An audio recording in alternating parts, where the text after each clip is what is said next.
Hello friends, welcome to defence matrix. तो आज हम बात करने वाले हैं इंडियन नेवी के उस डिस्ट्रॉयर के बारे में जिसके बारे में काफ़ी कम बात करी जाती है। तो आज हम बात करेंगे ओरिजिनल प्रोजेक्ट 15 क्लास डिस्ट्रॉयर्स की, जिनको डेली क्लास डिस्ट्रॉयर भी कहा जाता है।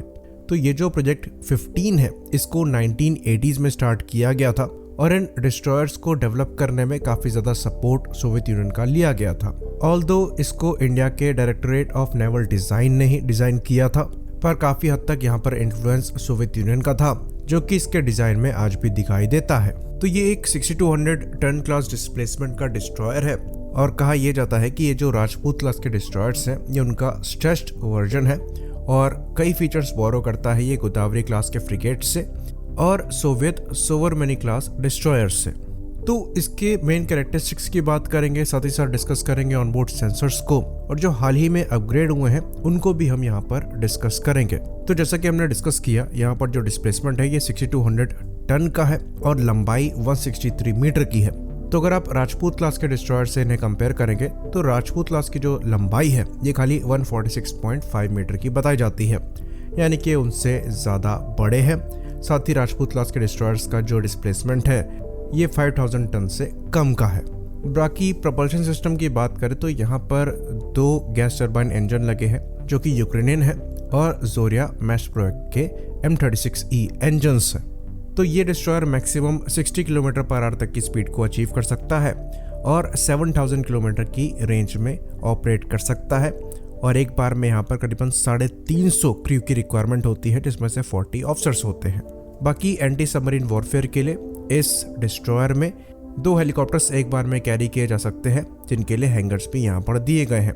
बाकी अब बात करते हैं यहाँ पर मेन सेंसर्स की। तो यहाँ पर जो मेन रडार लगा है ये रशियन फ्रेगाट MAE रडार था, जिसकी मैक्सिमम इंस्ट्रूमेंट रेंज 150 किलोमीटर की बताई जाती थी और कहा जाता था वर्टिकली ये 30 किलोमीटर तक डिटेक्ट कर सकता था और जो एरियल टारगेट्स हैं इनको 130 किलोमीटर की रेंज में डिटेक्ट करने में सक्षम था। तो ये रडार इनिशियली लगाया गया था, लेकिन जब इन डिस्ट्रॉयर्स को अपग्रेड किया गया तो यहाँ पर रडार को चेंज करके फ्रेगाट M2EM को लगा लिया गया, जहाँ पर इंस्ट्रूमेंट रेंज बढ़कर 150 किलोमीटर से 300 किलोमीटर हो गई।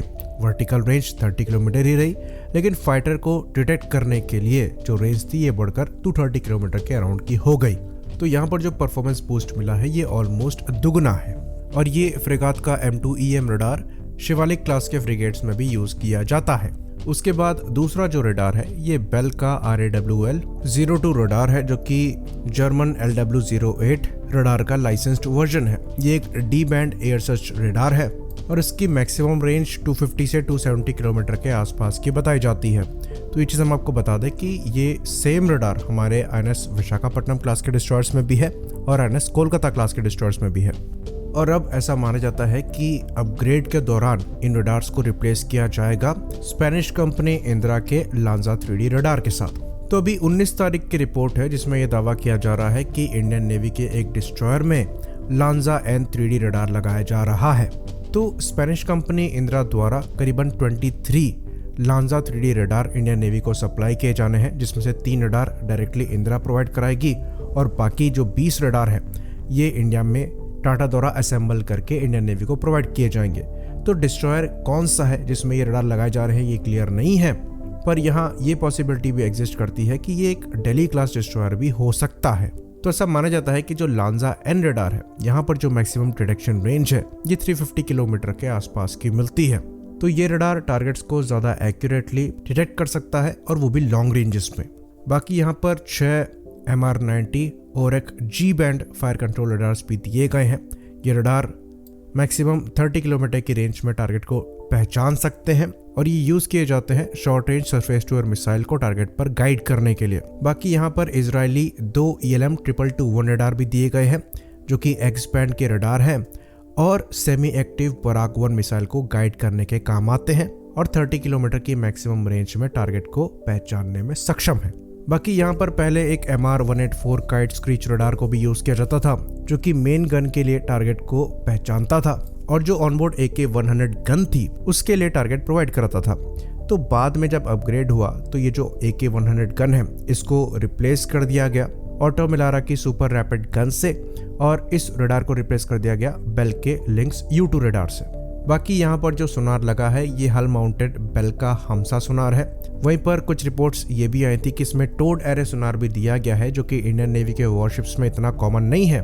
German Atlas Electronic ACTAS towed array sonar है, जो कि काफ़ी अच्छा माना जाता है। बाकी इलेक्ट्रॉनिक वॉरफेयर के लिए यहाँ पर बेल का Ajanta mark 2 electronic support measure लगा हुआ है। साथ ही साथ टोड डिकॉय लॉन्चर्स भी हैं और कवच चाफ डिस्पेंसर्स भी दिए गए हैं। वेपन्स की बात करें तो शुरुआत में यहाँ पर 16 KS-35 मिसाइल्स थी, जिनको अपग्रेड के बाद रिप्लेस कर दिया गया 8 ब्रह्मोस मिसाइल्स से। शॉर्ट रेंज के मिसाइल में यहाँ पर 32 पराक 1 मिसाइल्स हैं और यहाँ पर 2 still surface to air missile system दिए गए हैं। पहला सामने की तरफ है और दूसरा पीछे हैंगर के ऊपर दिया गया है। तो ये सिस्टम टोटल 48 मिसाइल्स कैरी करने में सक्षम है और 30 से 40 किलोमीटर की रेंज में प्रोटेक्शन प्रोवाइड कराते हैं। बाकी क्लोज इन वेपन सिस्टम के तौर पर यहाँ पर 2 AK-630 गन्स दी गई हैं और जो मेन गन थी ये 100 mm की AK-100 थी, जिसको अब रिप्लेस कर दिया गया है ऑटो मिलारा की सुपर रैपिड गन माउंट से, जो कि 76 मिलीमीटर के राउंड्स फायर करने में सक्षम है।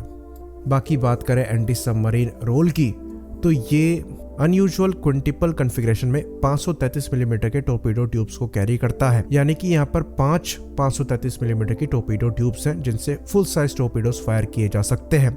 बाकी 2 RBU 6000 रॉकेट लॉन्चर्स भी दिए गए हैं। हेलीकॉप्टर्स की बात करें तो यहाँ पर 2 हेलीकॉप्टर कैरी किए जा सकते हैं, जिनके लिए हैंगर भी दिया गया है और ये सी किंग मार्क 42B हो सकते हैं। फ्यूचर में यहाँ से MS-60 भी कैरी किए जा सकेंगे। तो डेफिनेटली ये एक स्टेल्दी डिस्ट्रॉयर नहीं है डिजाइन से, पर आर्मामेंट के मामले में साइज के हिसाब से वेल इक्विप्ड है। खासकर अपग्रेड के बाद इसके सेंसर्स भी इम्प्रूव हुए हैं और वेपन सिस्टम्स भी इम्प्रूव हुए हैं और अब ये इतना कैपेबल हो गया है कि आने वाले 15 से 20 साल ये और सर्व कर सकता है। तो प्रोजेक्ट 15 के अंतर्गत 3 डिस्ट्रॉयर्स बनाए गए थे, जिसमें से पहला INS दिल्ली है, दूसरा जो है ये INS मैसूर है और तीसरा INS मुंबई है। तो INS दिल्ली जो है ये 1997 में कमीशन हुआ, मैसूर 99 में हुआ और मुंबई जो है ये 2001 में हुआ। तो अभी INS दिल्ली को अपग्रेड कर लिया गया है। INS मैसूर का अपग्रेड जो है ये चल रहा था और INS मुंबई को भी ऐसे ही अपग्रेड किया जाएगा। आई होप इन्फॉर्मेशन यहाँ पर क्लियर रही हो।